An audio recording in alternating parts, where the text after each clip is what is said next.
Hello, and welcome to Let My People Eat, a podcast that provides satisfying talk about kosher nutrition. Here we clear through the clutter of nutrition speak, arm you with the clarity and confidence to eat, feel, and be your healthiest every day. I am Jill Sharfman, a board-certified holistic nutritionist living in Los Angeles. And I'm Dr. Andrea Moskowitz, a neuroscientist and psychiatrist in Los Angeles. I use my training and experience to integrate positive lifestyle changes into my patients' lives.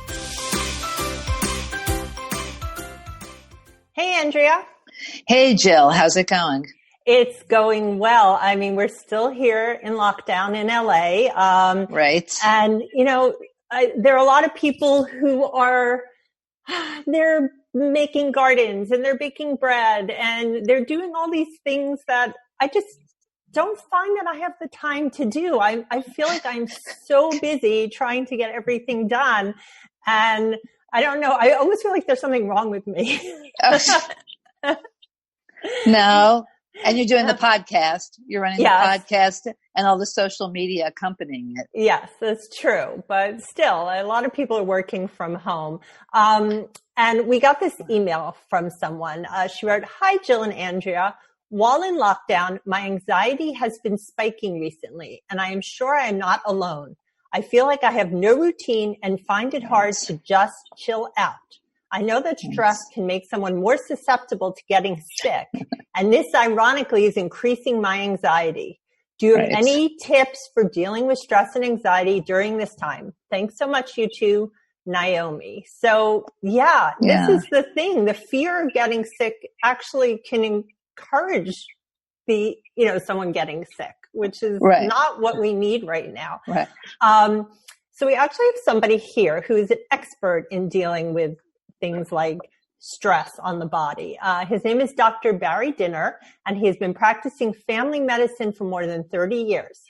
He is the founder of Be Young Anti-Aging Clinics and has developed advanced programs focused on treating the root cause of illness and health issues through natural means together with conventional medicine. Dr. Dinner has also formulated a line of anti-aging supplements and recently authored a book on stress management titled Heart of the Matter: How to Conquer Stress Before It Wreaks Havoc on Your Body, Mind, and Soul. Welcome, Dr. Dinner. Hi, Dr. Dinner. Thanks very much. It's very nice to be with you today. Thank you. Yes, thank you. So I have to say the title of the book is a little stress-inducing kind of. The subtitle, I guess, how to conquer stress before it wreaks havoc on your body, mind, and soul. Right. Well, I think it's true, but okay. Yeah. So let's talk a little bit about, this is, of course, applicable to the times we're living in now, but, we all live with stress all the time on a daily basis. And there are different reasons for the stress that we encounter, but stress right now has a lot to do with we don't have any control over this situation. We don't know when there's a vaccine. We don't know who it really is going to hit. So how do we deal with this loss of control? The other thing I wanted to bring up also is that, because everyone's home so much, I think people have not been distracting themselves as much by running around. So people are hitting up against their own stress levels that they've been carrying around but haven't been dealing with. Yes, I think it's exactly right. So I think I wouldn't mind just maybe if I can give an introduction before we get to actually treating or managing the COVID situation. Maybe just some background, which I think is important. So the first thing is, I think there were two catalysts which got me interested into stress management. I had a company in South Africa called the Corporate Stress Institute, whereby I joined with two professors from the business school. We did stress management and health management programs in large companies. And then I did a fellowship in anti-aging medicine. And in anti-aging medicine, stress is a very big feature And we have to know how to deal with stress because it's a very big impetus and negative factor in causing aging. So that made me more interested in it. And then I think if I give a personal example of my stress, and this story may tell us how maybe we would adapt it to managing coronavirus stress. So first of all, in medicine's a very stressful profession. And we would be, especially in family medicine, you got 10-minute slots and hundreds of people coming in. And then I had 2 clinics and I would finish 1 clinic. And then you walk out of the clinic and there are 5 people waiting for you, looking at you. Where are you going, doc? And I say, I'm going to the next clinic. No. You got to deal with us. But you walk out and anyway, because you got to be at the next place and then you feel guilty. What did you leave behind? And it's this extreme stress that you get involved with. At some point in time, I was sitting in the clinic and I felt an irregular heartbeat of myself. And I ran to the nurse and I got an EKG and it was atrial fibrillation. I ran to the emergency room. By the time I got there, it was okay. But that episode made me think, what is going on? And I realized I was living under a lot of stress. And the one point is, first of all, the first step is to recognize one is under stress, because a lot of us become used to it. And we get used to becoming heroes, and we get used to living with stress, so that we don't even recognize anymore we got stress until something happens. And then we suddenly may make a decision, something's going wrong, and I need to do something about it. Otherwise, we don't even recognize it. And I think the second step is to identify the cause of the stress, because often the brain puts it into the subconscious. We're stressed, but we don't even remember what's stressing us. And we wake up with this tight feeling in the chest, but we've forgotten what's stressing us. But we need to then, once we recognize the symptoms of stress, we then have to identify the causes of the stress. So how do we, Dr. Dinner, let's go back to that first part of that. Right. You say that we don't even realize we're living with the stress. So how does somebody take a step? Like, obviously right now we all know that this is a stressful situation, but in our regular day, when everything resumes, we hope, how do you step back and say, oh my God, I am walking around with this underlying stress, before you look to see what is causing the stress? Look, there are multiple symptoms and signs of stress, and one feels it if you're sensitive to it, and one needs to be sensitized to it. And so. First of all, you may have a rapid pulse, and you may be breathing abnormally, and you may have sweaty palms, and you often feel stress. One feels that tightness in the chest, and you get a headache, and you have a short fuse. You can't cope with much, and there's so many things that. There's signs, and you can get a list in the book of what the signs and symptoms are that may indicate you are under stress. Once you recognize and you start saying, like, I had an incident, but there are many more subtle things that happen, and you feel the headaches and the visual problems and the breathing, then you've got to say, I've got to do something about it. And then you've got to identify, where does that stress come from? And in order to do that, I made the 7 C's. I don't know if you noticed that. Yes. Those 7 C's cover a large section, not all of the sections, of the causes of stress. And I think if one goes through that section, you can say, okay, one of those things are doing it, and let's deal with it. Right. Once you've identified it, then you've got to formulate a plan. Everything's got to be done with the rationale behind it. And once you formulate a plan, you've got to make the changes. And that's why I made that book quite maybe scary, because it is scary. Because a lot of people end up in the emergency room and they have a heart attack. And if you look at their profile, their medical profile, they've got perfect blood pressure, they've got perfect cholesterol levels, nothing that you can identify objectively, but they're extremely stressed. So we've got to identify that as one of the big risk factors. Right. So let's just give some examples, because one of them particularly spoke to me about your 7 C's, your causes of stress. Right. So, yes. Go ahead. I'll go through them quickly. The first one is control. That's obvious. When you lose control, you get stressed. As soon as it can be a child, it can be a marriage, it can be finances. As soon as you lose control of a situation, you're going to be stressed. We need to be in control. So that's one of the big causes of stress. The second one is called completion. We leave a lot of things not completed. Piles of papers, things not done, we're busy distracted. And those uncompleted things are very stressful. You have to sit down and use, like, I don't know, people may have known of Dr. Stephen Covey's 7 steps of time where you are uninterrupted time that you can complete things. Because if you don't complete things, they're going to be... Yeah, I think you're looking for the 7 habits of highly effective 7 people. habits. Exactly. Yeah. Right. So Great book. For me, completion was the one that I find hard, because I find that even though I finish some tasks, and I follow Chris Bailey's idea, his productivity of setting up, your 3 most important tasks that you have to get done and get those things set up. But there always are more tasks to be done. Like completion seems to mean like, okay, you completed, you're done, but there are always unfinished tasks that you need to address and deal with. So that's where I struggle. That's what stresses me out. There's always something else to be done. Yeah, so one may want to put together some 3rd quadrant time. That's Dr. Covey again, whereby you get uninterrupted time and you do it. We have to have time to complete.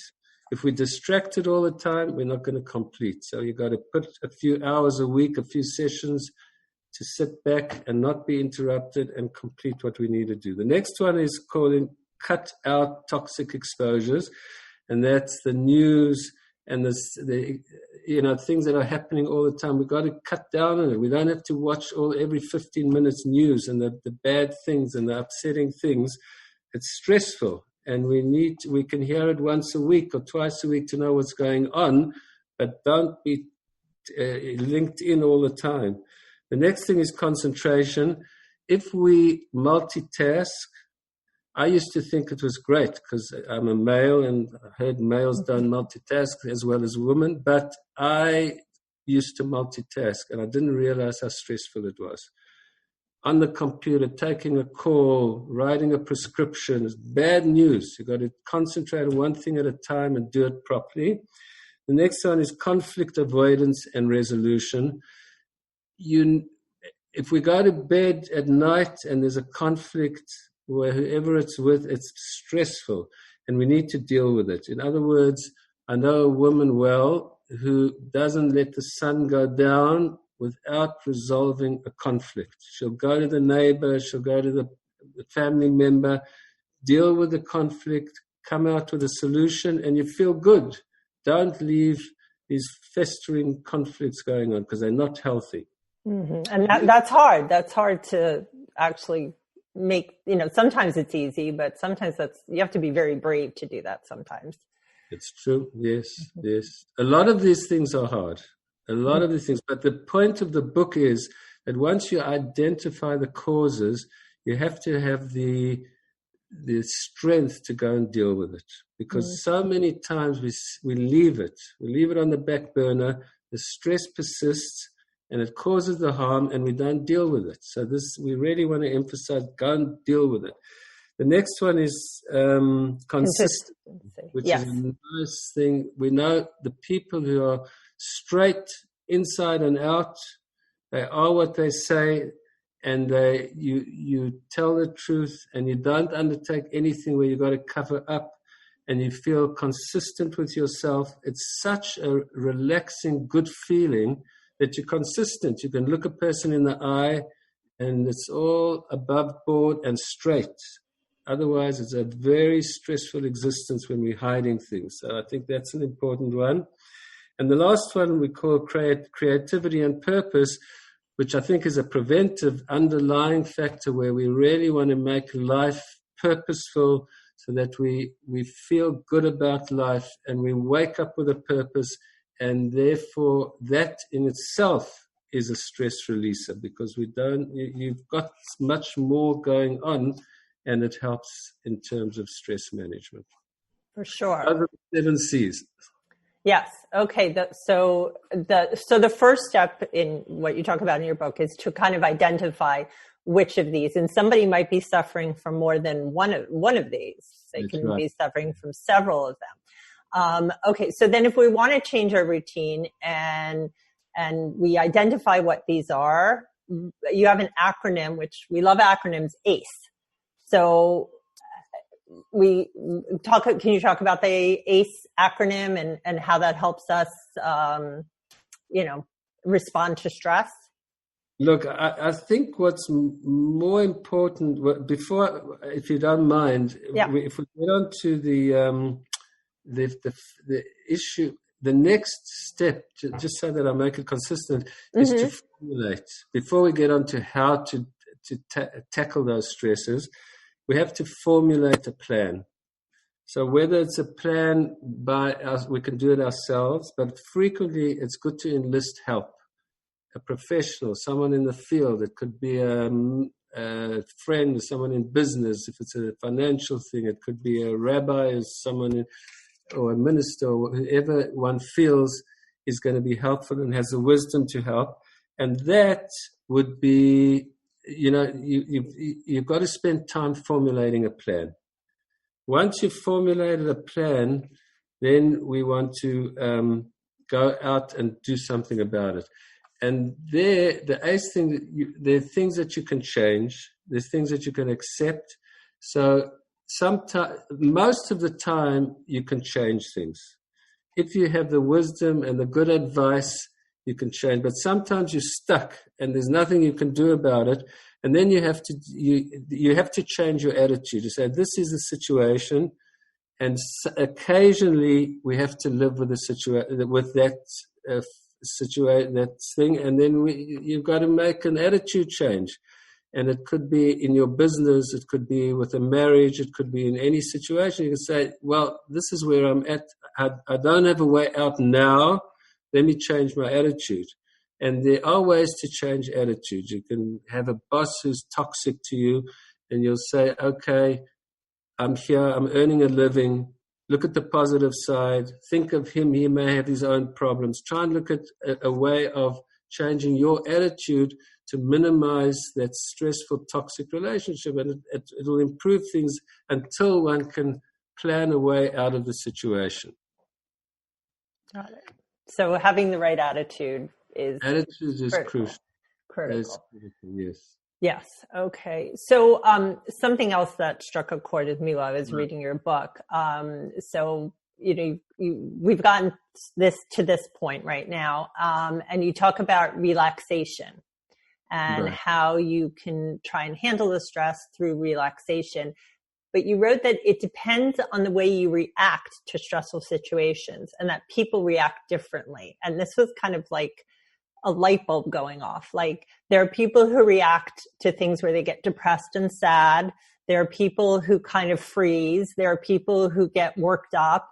And the right tool to dealing with your stress really depends on how you react to it. And that, to me, I found that very, very interesting. Yeah, I think it's true that, because one can take stress, that one does not necessarily have to see stress as a danger and toxic situation. You can see it as a challenge. And one can see that, this is a stress.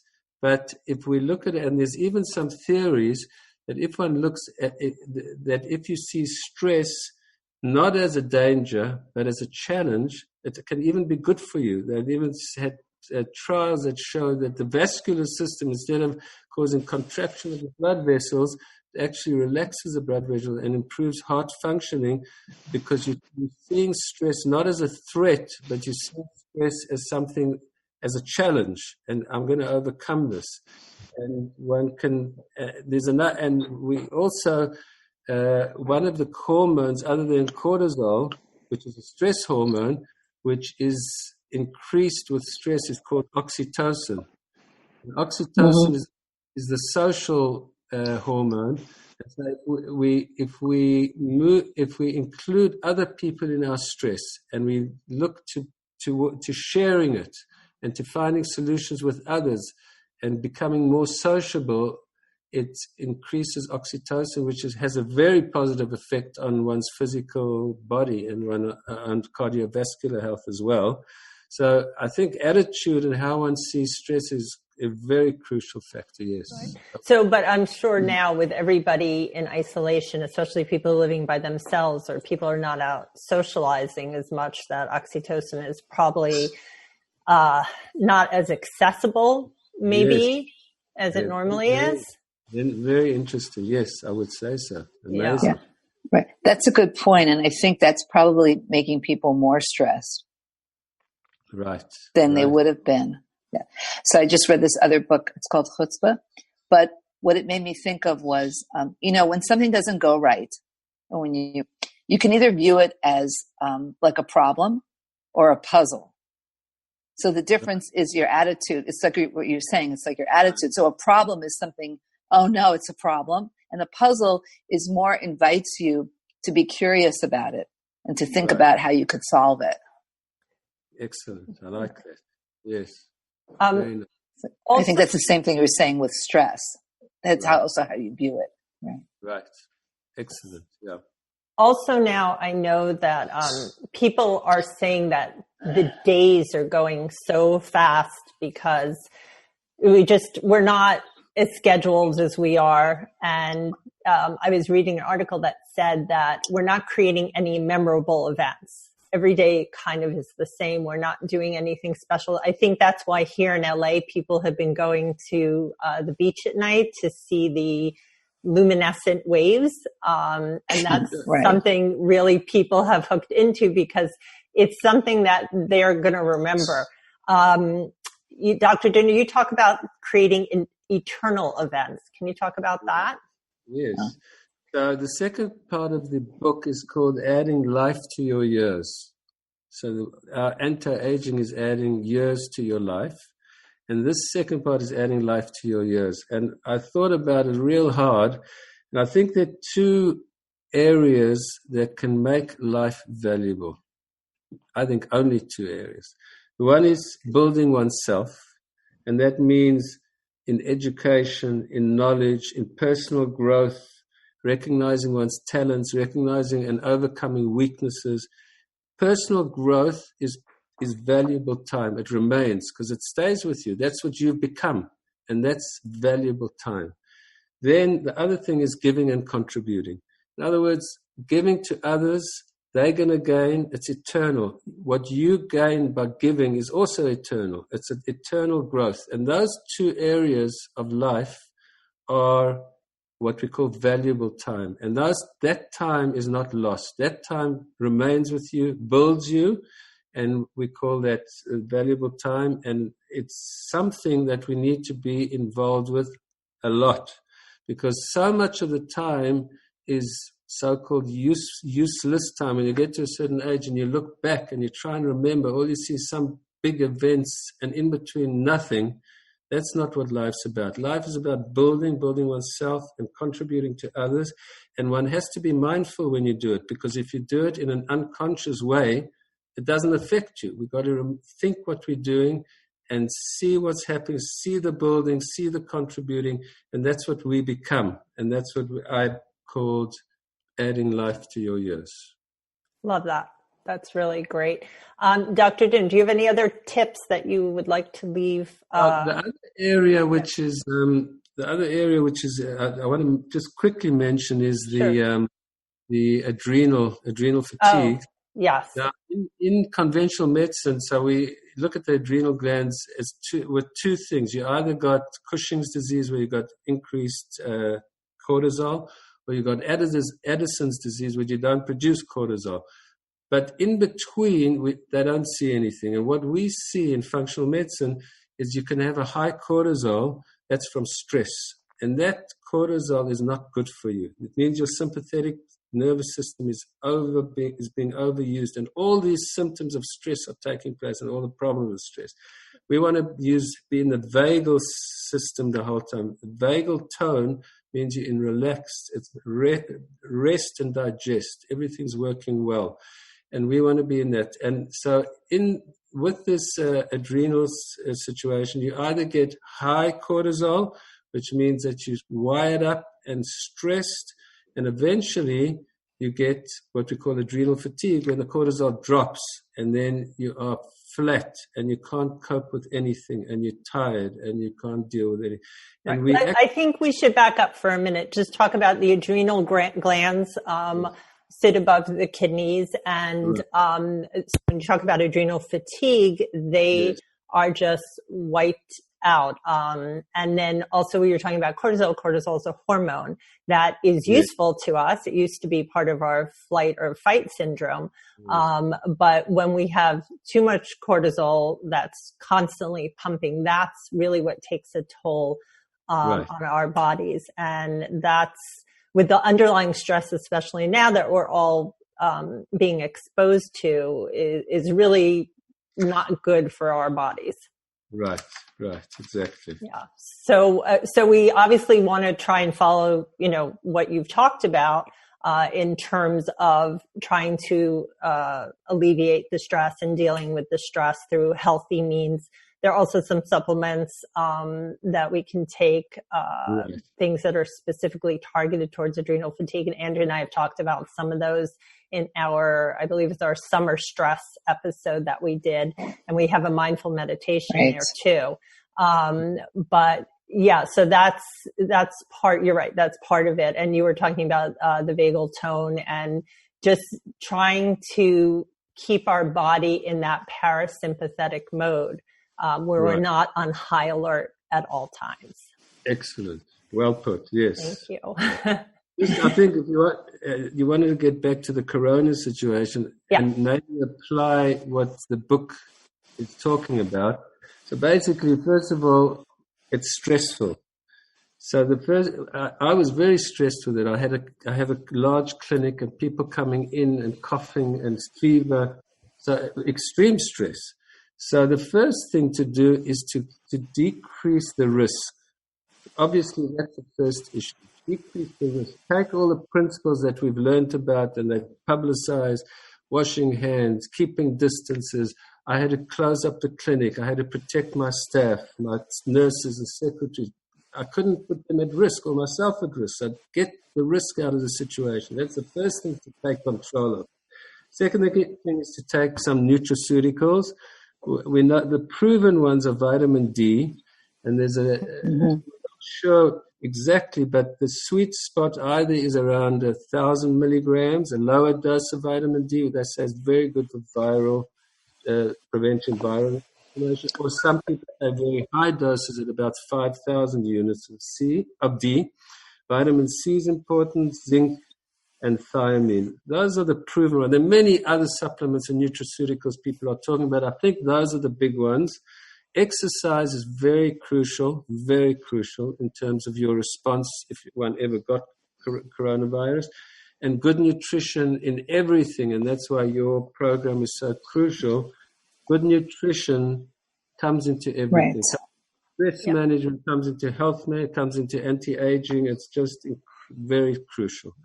And then, as Dr. Moskowitz says, is how to deal with the loneliness and how to try and keep contact with people, keep yourself occupied and have a good attitude and not listen to the news all the time. And one has to do the best one can to keep one's psychological health while we're stuck in the houses.